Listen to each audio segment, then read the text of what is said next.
Good morning, all, and welcome to the Shield Safety webinar on what is a slightly chilly and actually snowy day down here in deepest, darkest Dorset.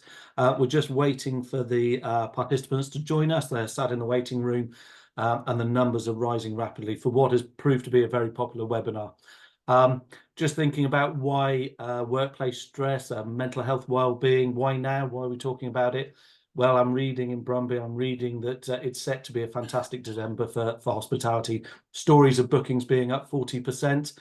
We were out at the R200 Awards last week, and I'm hearing that bookings have started 2 weeks ago. The Christmas trees are already up, and I'm not sure if that's getting earlier or if I'm just getting older. So, yeah, this is the time to be talking about it.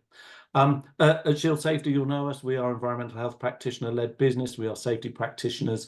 So our interest here is about safer every day. It's about supporting you and your teams in their well-being. So that's our motivating factor. But let's not forget the business impact here. That we know that there's absenteeism, the impact on other team members, the impact on guest experience. And Kris later from the Burnt Chef Project will probably talk about burnout and ultimately people leaving the profession, leaving the hospitality industry. So yes, we are motivated by the public health issue here, but we also recognise that this is a key message for businesses and to get right. Also today I'd like to think about how we measure success. I think back to when I was a student EHO back in Cardiff, and what we talked about was, the definition of health was the absence of disease. And for some, it'll be about taking mental health to a point of neutrality.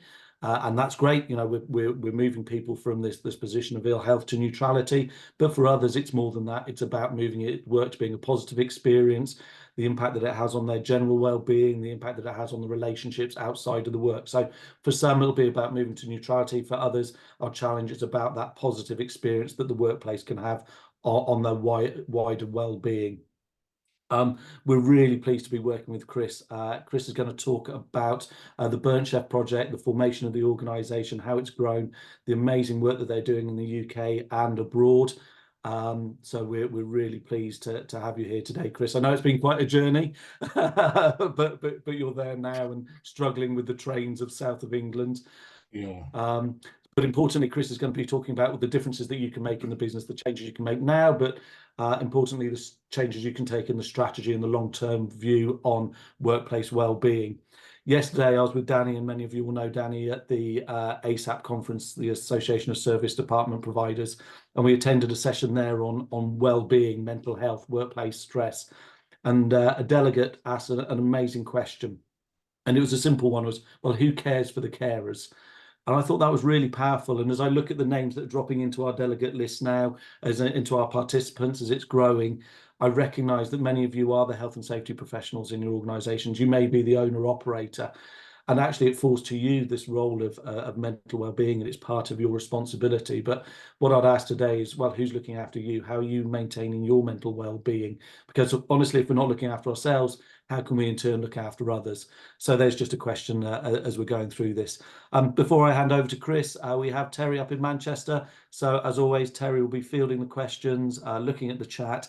If there's anything in there that you'd like to ask Kris, we'll put it in the chat box. Hopefully we'll have time at the end, but if not, we can come back to you directly. So without further ado, it's my pleasure to introduce Kris. One final swig of the coffee after what's been quite a morning, Kris. But forever the professional, I'm really looking forward to your session. So thank you.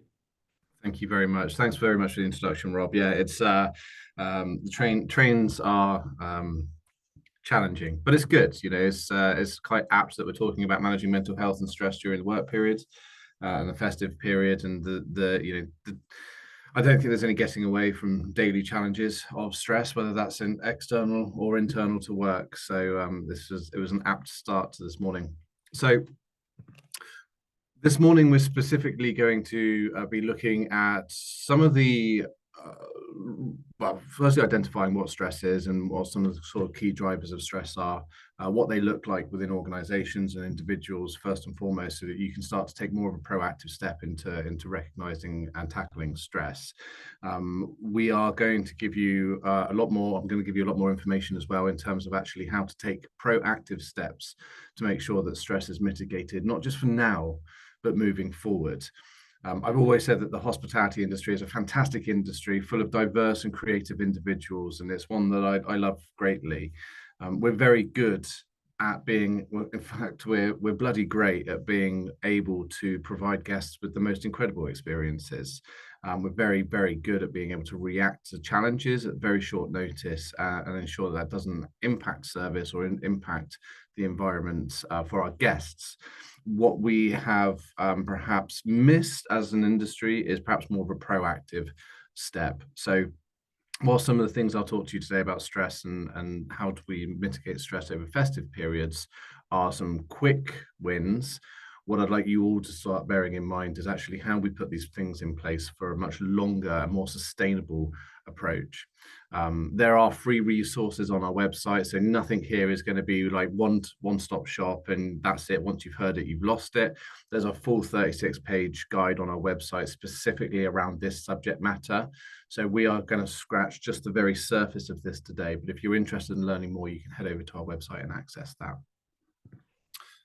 So very quick bit about us. Burnt Chef Project has been going since May 2019 and originally started with a photography campaign back down in the south coast of England in Bournemouth. Over a very short period of time, a lot of people wanted to start having their photos taken, to start challenging the stigma associated with mental illness. And it became this unspoken thing that if you had your photo taken, you were standing up against the stigma and the shame associated with mental illness. We then transitioned into selling merchandise, which allowed us to start generating revenue as a global not-for-profit, to start reinvesting back into support systems, e-learning, things like the stress reduction guide that you'll see on our website, research papers as well. So we've just started working with Bournemouth University and doctors there. So we have found that the merchandise serves a really great purpose. One, generating revenue for us to be able to reinvest back into the community, but two, also actually spreading the word and destigmatizing mental illness within the hospitality community. We offer training and a load of B2B services and support and therapeutic services as well now, which has extended our ability to generate profits and reinvest those back into community members. But ultimately, our goal is to committed to support mental health and well-being of every person in the industry, and also build the capability of line managers, owners, operators, C-suite, and employees by training and educating around the subject of mental health and well-being. We've got a whole wealth of services and tools. I won't go through all of them in depth today, but please do go over to our website and check them out. We've got an incredible network of ambassadors who we had a meetup recently, and we had ambassadors from Colombia and Australia and Miami and England and Canada all joining us. So what we have realized actually is that what started off in the south coast of England, and you can see here through website traffic and merchandise sales, is now a global movement. And so whilst we are, in England, we're a unique breed, I think that the hospitality industry, one of the great things about the hospitality industry is it operates quite similarly globally. So if we can get it right here, we can start to then, make sure that we're improving the industry on a global format. So today we're going to look at what is work-related stress and what causes it, the effects of it, and recognizing the signs. We're going to look at the factors. We're going to look at taking a couple of steps that we can do to reduce stress over busy periods. It doesn't just have to be Christmas or festive periods. We're looking at support systems, self-care starting at home, as Rob mentioned earlier on, and then we'll just finish up with a Q&A as well. So if you do have any questions, please drop them in the box with regards to my experience, the Burnt Chef Project, or anything that you've seen today. So first and foremost, stress, the big bogeyman, the big monster under the bed. It's a big negative connotation associated with stress, but stress isn't bad, or at least it's not bad in small doses. You'll see here a bell curve, and I'll use this during our training to really signify that actually optimal performance requires a little bit of stress in order to be able to drive our flow states and drive our performance. Where stress becomes quite negative or quite damaging to us is when we don't get an opportunity to rest and recover. And rest and recovery is one of the key things that I think we're missing within the hospitality industry at the moment, not just over festive periods, but busy times. what happens is that it means that our cortisol levels and our adrenaline levels aren't given the time to drop to normal levels. And I use the analogy of an Olympian. You wouldn't expect Usain Bolt to do a 200-meter dash, stop, have an espresso, a cigarette, slice of pizza, do it again, and do it again, and do it again. You'd expect him to be feeding his body with the right nutrients, to have massages, to be able to take 2 or 3 days off to let his body recover so that he was able to perform at peak fitness. And that's what I think we're missing at the moment, is that this is an Olympic sport for us, and we need to start recognizing the sooner we build in rest and recovery phases for our workload that aren't just AFDs or finishing at 11 and starting at 7, the better our teams are going to perform, the better it's going to have an impact on overall retention and recruitment opportunities as well. There are a couple of different types of work-related stress. You have your physical, you have your mental, and you have your emotional. So if you're looking at physical stress can include anything from bad back, bad knees, perhaps you even increased risk of things like diabetes and cancer and heart problems as well. Mental stress will often exhibit its signs in terms of mental illness, such as depression, anxiety, and also can look at burnout, which is a psychological syndrome specifically related to working environment. So that's not necessarily taking in external factors. And emotional as well. So emotional exhaustion will come in phases such as, perhaps you feel blunted, or you feel you can't regulate your emotions quite as well, which might lead to an increase in conflict, which obviously then has a knock-on effect with customer service and performance within workplaces as well. It also reduces your ability to empathize and to connect with others. So that will also hamper your ability to be able to connect, not just with your colleagues, but also with your friends and family, which is, again, a core component in terms of managing your own well-being. So stress is a real big factor that we need to start tackling. Some of the short-term effects of work-related stress include things like reduced performance, slower reaction times, perhaps increased blink rate for physical effects. You might find that you have blurred vision, increase in headaches, maybe a weight loss or weight gain as a result of short to mid to long-term stress. Mental effects, if you've got team members who are perhaps a little bit more quieter than normal, withdrawn, who may be appearing at work late and leaving early, or actually appearing early and leaving late, which is often one of the sort of leading indicators of burnout. Perhaps reduced motivation, mood disturbances, maybe a lack of sleep. So these are sort of the things that I would look out for within yourself or within your team members to identify perhaps the stress levels are a little bit higher than they should be usually. Emotional effects are some of the things that we've already spoken about, but it also includes things like lack of situational awareness. Perhaps if your head's quite foggy, maybe it takes longer to make decisions. Perhaps doing tasks that you started doing and then stopped and walked away from. So there's a number of different things that you can start to look out at. But in reality, stress indicators are different for every person. For example, for myself, when I'm stressed, I notice that I grind my teeth. I become more prone to drinking increased levels of caffeine, which is the sort of go-to for hospitality professionals, I guess.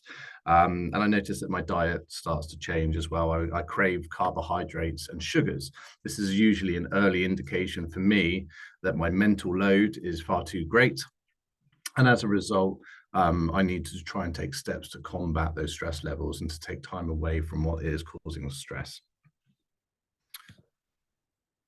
Ultimately, if stress is not addressed, and you'll remember that bell curve, ultimately, if you keep on riding on these stress levels, this adrenaline, this drug of adrenaline that we in hospitality probably have become far too accustomed to, that's when long-term effects of work-related stress can start to cause some quite serious harm to our bodies and our brains. Okay, so that does mean things like depression, anxiety, increased risk of suicidal thoughts, potential link with cancers and diabetes and thyroid issues as well. So it's really, really important that we do start to look at actually what we do as organizations and team members to identify stress early on so that it doesn't continue to cause issues within our workplace.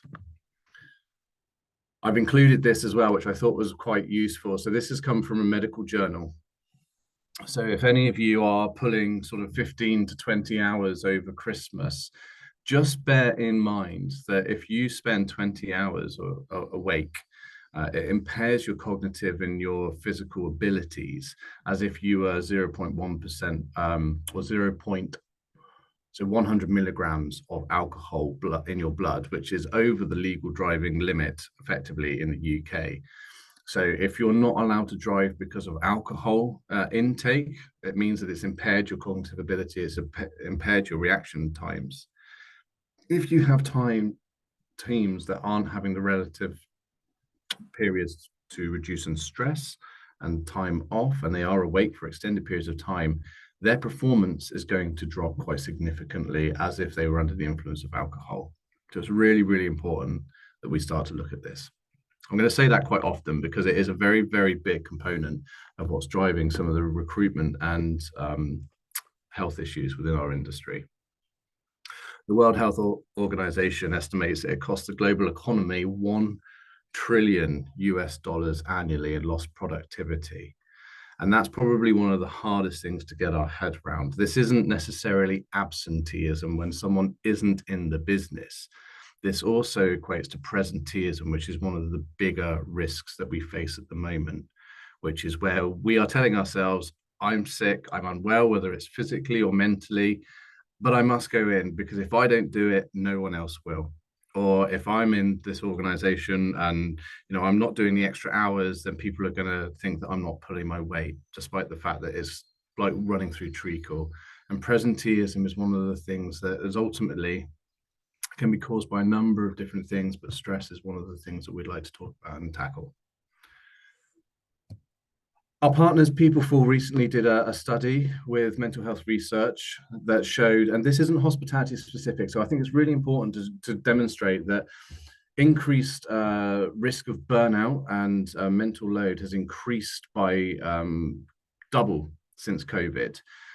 This data set is for about 5,500 people, and Footfall identified that workload, perceived person job fit, and emotional loads were some of the key drivers to burnout and mental ill-related health. So, as I say, this isn't hospitality specific, but I think it's important that we do cast our glance over a wider economy to understand that there is an increased risk of mental ill health and stress in the current economical climate. And these are some of the key things. Communication and role clarity also come into it as well, which are really, really key, especially when we look at hospitality and perhaps we're hiring quite quickly for busy periods without doing proper inductions or interview processes or even knowing who we report to. So these are all things to bear in mind. And there's so much more information that we can give you one-on-one that transcends this webinar. But these are all things that I would start looking at, perhaps getting feedback from your teams as to where they see themselves or how they see the organization fits within these categories, and then what they would like to see in order to improve that. Because often enough, the answers are sat right on your doorstep, and it's the people who work with you currently. So when we're looking at stress, we like to look at actually long-term pragmatic solutions. This is all available in our guide that's available for free on our website. So you can head over to that after this finishes and download it. It's not going anywhere. We often like to start at the top in terms of culture and leadership. So looking at CEOs, looking at C-suite, making sure that the message is really driven down and that it's not just one or two employees that are driving stress mitigation policies and procedures. We then look at physical and work environment, and then look at some of the work factors such as mental, physical, emotional demands, work scheduling, and work time. And these are some of the things that we're going to touch upon today. And then we look at employee factors as well. So do the employees have the right level of skill set for the job roles? Do they feel that they've been properly inducted and trained to be able to do the job to the best of their ability? And also taking into effect that the workplace isn't the be all and end all of someone's life. So are there external factors that individual might need support with, whether that's marriage advice, debt advice, whatever it might be. So these are sort of the hierarchy tree of what we like to tackle one-on-one one at a time, to be able to start to put in place long-term sustainable stress mitigation policies and procedures. But as I say, we're going to look at 4, 5, and 6 today. So first and foremost, we're getting into the busy period now. So tackling the key drivers of work-related stress. This is just a very, very small snippet because I've been given half an hour to talk about this. But there's some things that I would look out for personally, and things that perhaps now, like this week, or maybe the beginning of next week, we get these briefed out, or we look at actually how we implement these in our businesses if you haven't done already. So firstly, there's going to be an increased alcohol consumption from customers. There's also generally an increased level of anxiety around people as well. We notice that sense of, and no disrespect to customers, but a sense of entitlement has increased since COVID. So you might find that actually customers are more outspoken, rightly or wrongly so. So it's about making sure that our team know that there is a zero tolerance to abuse within those workplace environments, and also what to do about that. So is it worth putting in place a procedure where if X happens, this is what you do, or we're giving you confidence or permission as a business to be able to tackle this in this particular way. Giving support to team members with less experience. If you have got agency staff, or if you have got temporary hires in place or new hires during the festive period, I know that it requires thought process to be able to start to look at them and how you support them, especially during busy periods. But if you can buddy them up and mentor them, you're more likely then to retain them longer term after the festive period, and not put them under a lot of undue stress because they haven't learned the processes or skills that they need for that particular role.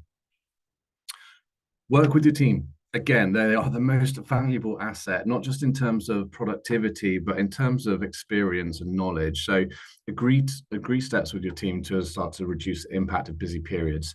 This isn't our first rodeo. We know what Christmas is like.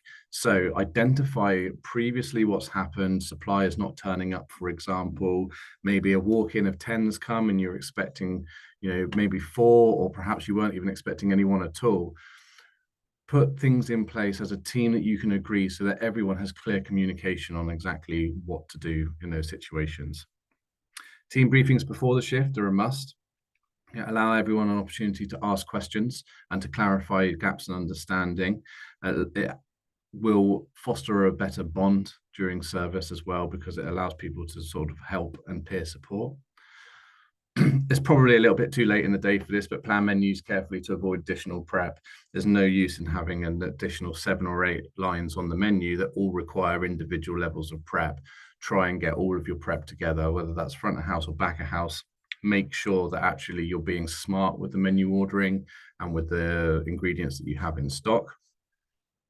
And also communicate. Ask your team how they best understand or best communicate with, or how they'd like to be communicated with.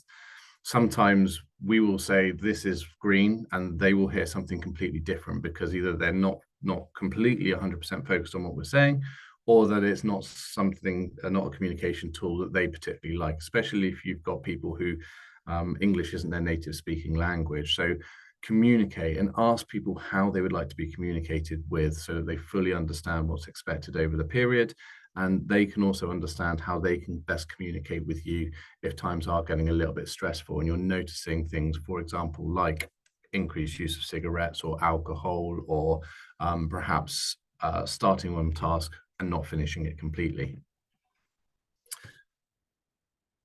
The next step, so Christmas isn't a surprise at all.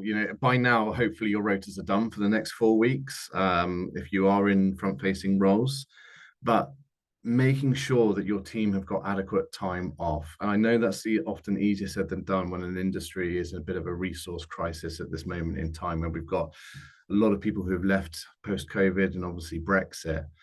But it's important, as I've said to you earlier, to make sure that people do have that time. Legally, they need 11 hours between each shift. So that's a legal requirement within UK law. I'm aware that sometimes doesn't happen, but it's making sure that there's a reason why this is in place, and it's to make sure those cortisol levels drop and that our team can come back a little bit more refreshed than if we were just to get them on a shift 6 hours after they last finished. Have you got enough team to cover the expected demand? If you know going into this that you are on a knife's edge, where someone, if you've got someone sick, that's going to put you under duress and pressure, now's the time to contact perhaps agency staff, maybe be able to contact people who've potentially left the industry who you previously worked with, and have them on backup just in case that they wanted a bit of additional cash over the Christmas period, but they can come in and help during those situations, because it might be that you do end up with sickness or an unforeseen absence. It might be that you end up with more demands placed upon your team than you were actually originally expecting. So what is plan B? What do you do in those situations? Because the steps that you take in order to mitigate that at that moment in time by pulling in additional resource or making changes to perhaps even the wave of customers that are coming in, maybe shutting down bookings, which I know is probably not popular with many operators, but again, those steps will improve long-term retention and will improve the relationship that you have with employees long-term. We've spoken about talking before shifts, but also debrief after shifts. And that's not what have we done wrong. That's also what have we done really well. What went well with those shifts? What were the success points? What were the pinch points? What could we change? You know, if it is the fact that the dishwasher's going down mid-service, do we just go, it's okay, we'll fix that after Christmas? Or do we go, look, that's a really key part of our business that backlogs stress levels back up the chain. So how do we get that fixed? How do we remedy that as quick as possible? And also making sure that if you are doing staff meals, making sure that they are balanced, healthy meals. You know, chips on the pass are, you know, great for a quick snack, but not great for sustenance long term. You'll get carbohydrates, quite heavy, sluggish, sugar levels will spike and then they'll drop. So you'll find a mid-service lull. So start looking at things that are perhaps high in protein, that are well balanced in nuts, seeds, healthy oils, maybe fish as well, just so that you can feed the brain and the body with the right level of nutrients. And please, please, please make sure your team are getting enough water. It's a long-standing joke in hospitality that the only water we get is caffeine, or in some cases alcohol. We need to make sure that our teams are being well watered. It's usually, I think, a couple of gallons a day or 4 liters a day, 2 liters a day, sorry. But in hospitality environments where we're on our feet and we're on the go quite often, long periods of time in hot environments, we need to up that quite significantly. When your lips become chapped and you notice the first signs of dehydration, cognitive ability has already started to decline. Okay, so that's only 2 or 3% dehydrated.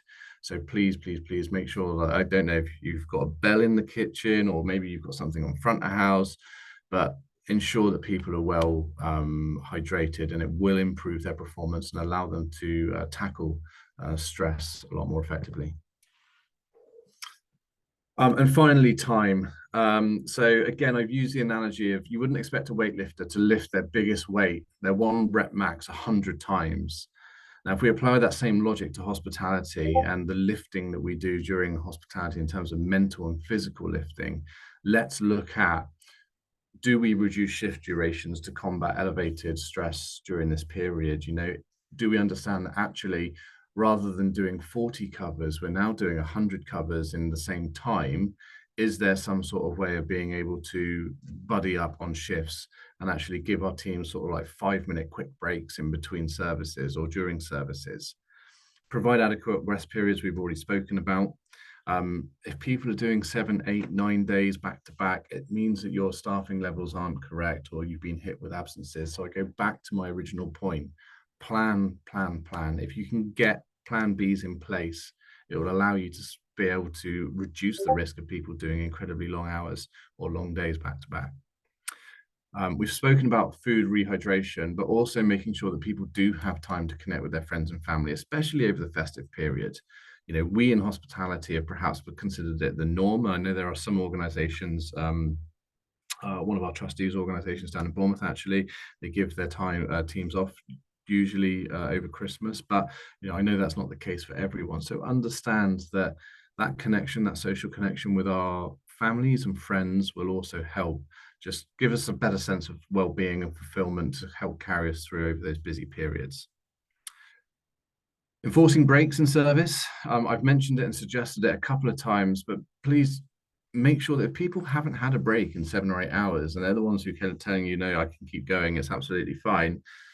Show them, demonstrate to them that you are able to do that by taking breaks yourself, taking walks, especially if perhaps you get no-shows and the service is a little bit quieter than expected.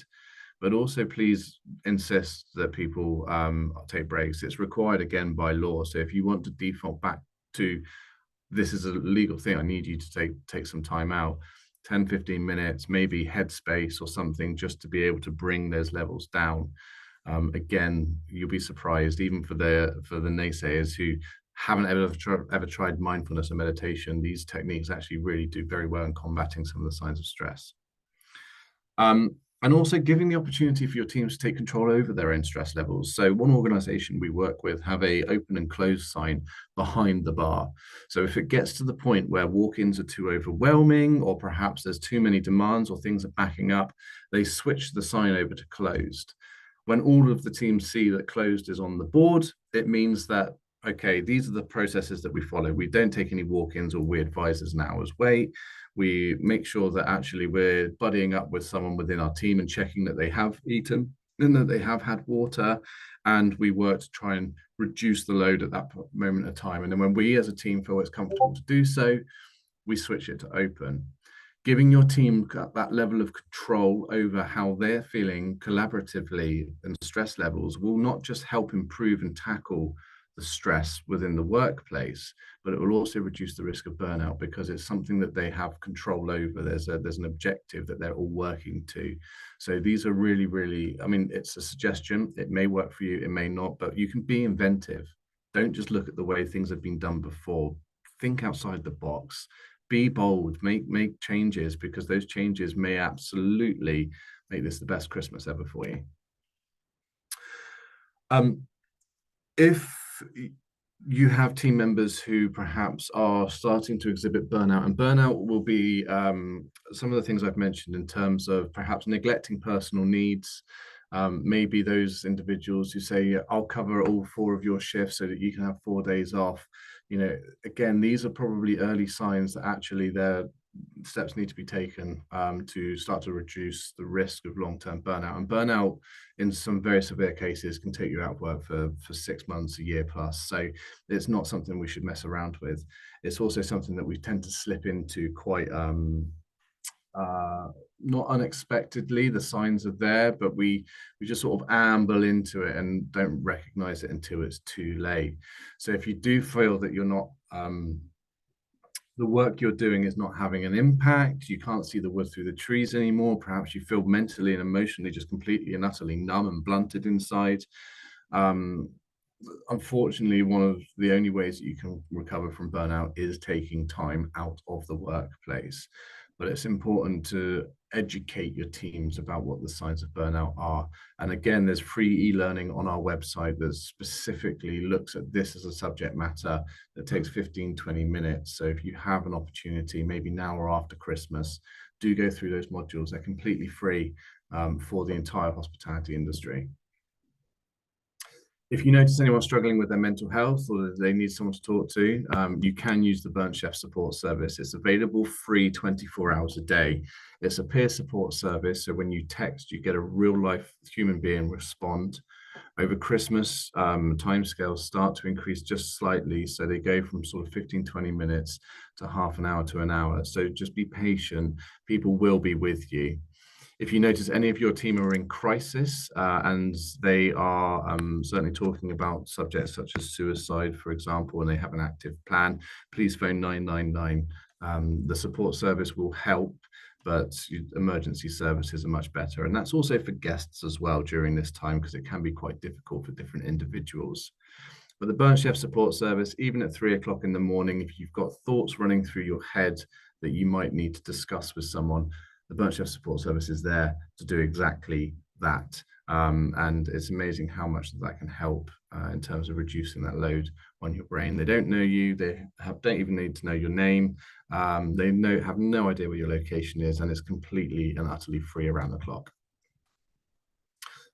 And finally, just to finish up with, can do. So I love an acronym. Please discipline is one of the hardest things when it comes to mental health and well-being.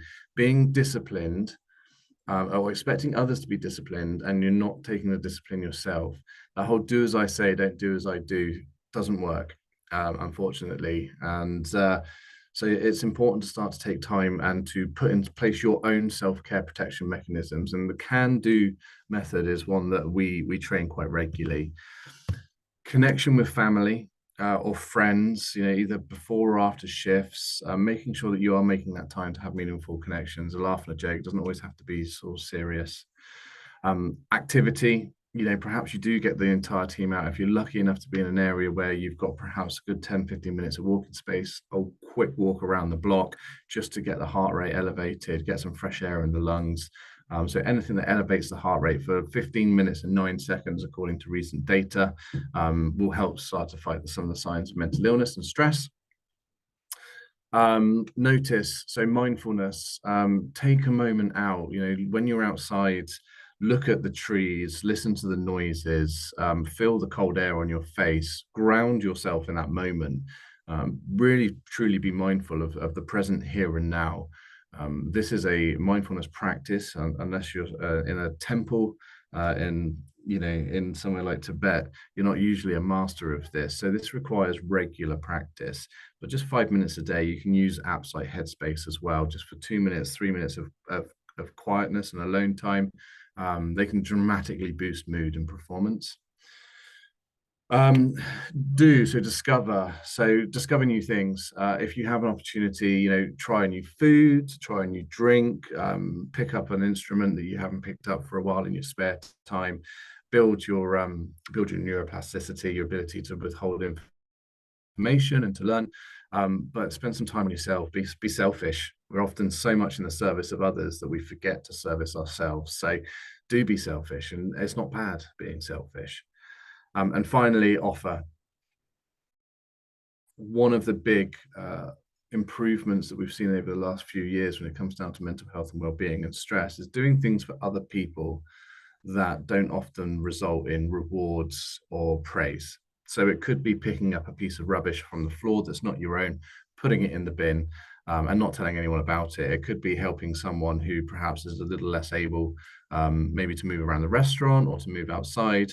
It could just be donating some money to charity, or actually helping if you have time in things like soup kitchens over Christmas, which I appreciate might be a bit of a challenge. But these things have long-term fuels, they're sustainers rather than drainers. So they fuel us for a longer period of time and increase our intrinsic value and our motivation. So again, these are not quick fixes. If you're feeling unwell and you need someone to talk to, the Burnt Chef support service is there, potentially medical support or therapy is there. These are mental hygiene techniques. So these are designed, actually, I use the analogy of when you brush your teeth. You don't wait until your teeth have fallen out until you start brushing them. You brush them daily, twice a day, hopefully, in the understanding that you maintain a good level of hygiene, and hopefully you don't have to go and see the dentist. These are the same techniques. Making these part of your general day-to-day living and your day-to-day discipline and habits will help improve your overall mood and mental health and well-being and physical health, so that it reduces the risk of you succumbing to chronic levels of stress and mental illness. There's a lot of information to go through. Ultimately, work-related stress is a proactive step, and in the UK, it's a legal requirement. In many countries around the world, actually, it's a legal requirement to take proactive steps to identify and to tackle work-related stress. It doesn't need to be lengthy. It doesn't need to be scary. Just committing to tackling workplace stress, putting things in place, reviewing them to make sure they're effective, and then looking at something else. It's just a continual process. There's a whole guide on our website that's available for free that will take you from the reasons why and the cost implications of not doing so, all the way through to the final bits of paperwork that you need to require. And the paperwork doesn't need to be lengthy or scary. It's just saying, I've identified, or we've identified as a team, that this is a pinch point that causes stress. Here's what we do well about that currently. Here's what we can do differently. And we're going to review this again in 2 to 3 months' time to make sure it's having an impact.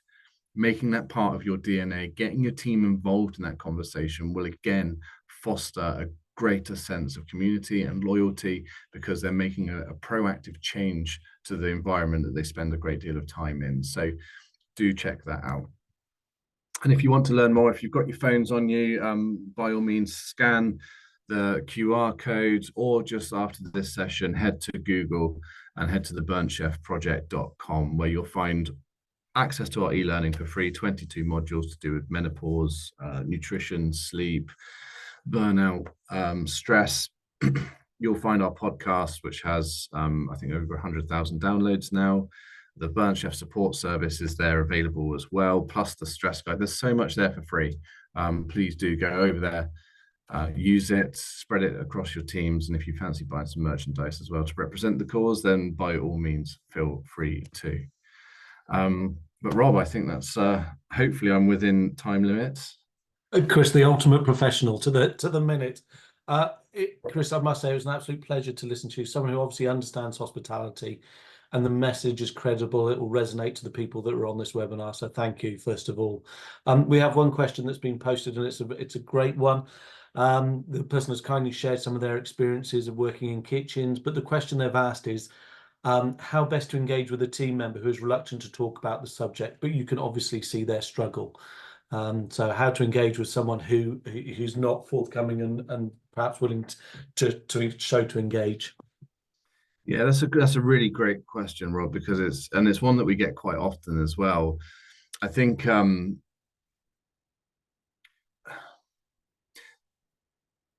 it's like turning a cruise liner and not a dinghy or a speedboat. It takes time, it takes consistency. It's not about an all or nothing approach in a very short period of time. So if you have a team member who is struggling, I think remaining consistent with your approach with them. And it can be different. It doesn't have to be. I think often enough when we think about addressing the subject of mental illness or someone who's struggling, we go, are you okay? Would you like to have a conversation? And that might work very well. But it might be for one of your mates. You're like, look, mate, I understand you don't look well at this moment in time. What the hell's going on? Talk to me. It depends on your relationship with that individual. But I think that being consistent with your approach, showing genuine concern, and making sure that you have access or they have access to signposting resources such as the Burnt Chef Support Service or Samaritans or whoever it might be. Maybe you have an internal EAP scheme that you can use. It's that consistency of approach, because I think that what we have to recognize as a society is that stigma is hundreds and hundreds of years old. And even I experience the thought processes of stigma when it comes to therapy, and I go to therapy and I think, well, what happens if the therapist knows me, which is completely and utterly, completely infactual. That's not a relative or even a concern that someone like myself or anyone should have, really. But it just shows how strong stigma is. And I think that when that person is ready to ask for help, they will ask for help, knowing that you are the first person they'll come to. And it might be that they just don't even ask you for help. Perhaps they prefer to do it privately. Perhaps they're quite proud. And in which case they might use the signposting resources that you've kindly provided, but not necessarily tell you. You can't, unfortunately, push someone's hand behind the back and say to them, right, you need to go get help now. You might be able to in some situations and relationships, but it is that consistency of approach that's the best. And if it helps, share personal experiences. If it helps get them over the line and you can see that they might be struggling with something that you might be familiar with, just say to them, look, I've been in a dark place, or I've experienced anxiety and that overwhelms me. I really struggled with it, and I managed to have a few things that have worked for me. But what I'd like to know is, how can I help you? What is it I can do for you? And be prepared to stay silent and allow that individual to fill the space, because that awkward silence is probably one of the key things to getting a conversation started. Kris, awesome. Thank you so much. I have a feeling that we will be talking lots, and I hope there will be many future sessions that we can do. The response has been fantastic. So thank you for your time and thank you for your insight. It's really appreciated.